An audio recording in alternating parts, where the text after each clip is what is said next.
and welcome back. This video will help you review Assignment 2A.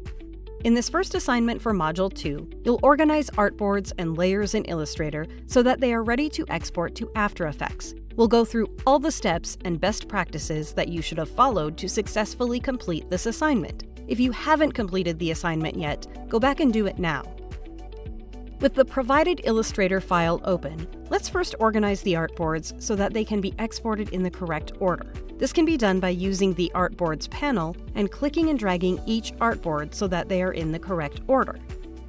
The next step in our assignment is to place the artboards in a single row with a 120 pixel space around the boards. To do this, simply use the Rearrange All option shown in the top panel.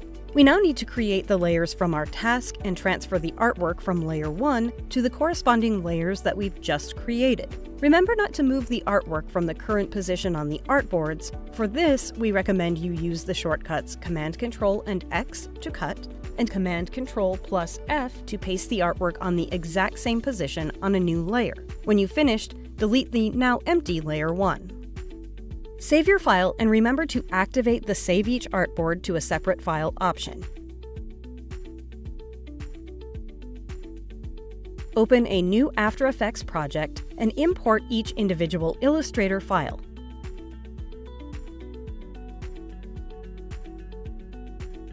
Take some time to examine the compositions.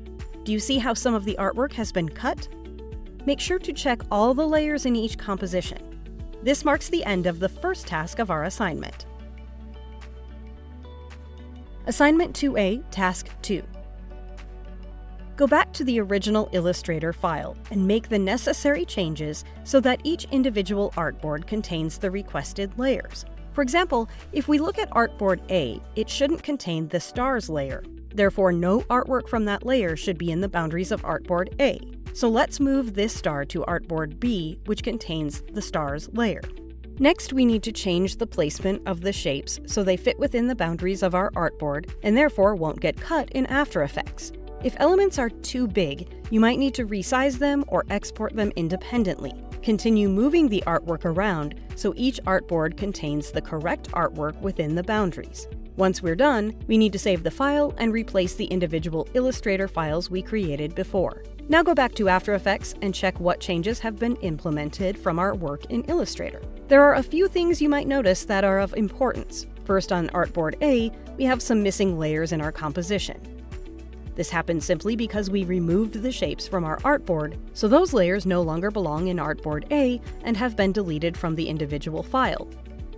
To fix this, select the layers and simply delete them. Another thing you might have noticed is that our artwork doesn't appear to have moved from its original position and is still being cut by the boundary of the composition. In this case, all you have to do is move the layer around and you'll see it is no longer being cut. A third thing to keep in mind is that in some cases, like in Composition B, we can find some layers that don't belong in the composition, but instead of having them as missing files, we see them as empty layers. If you go to the individual Illustrator file, you'll find them there as empty layers too. Why is that, you might ask? This can happen because in the original Illustrator file, the content of the layer went over the artboard, so Illustrator placed the layer in the individual file even though no artwork from that layer was within the boundary. This can also happen when working with grouped objects. Even if there are no elements on the artboard, the bounding box still goes over the artboard boundary. To fix this, you can break apart the group and re-export the file, or just delete the empty layers and move the artwork around so it's visible in your composition. The same thing applies to Artboard C.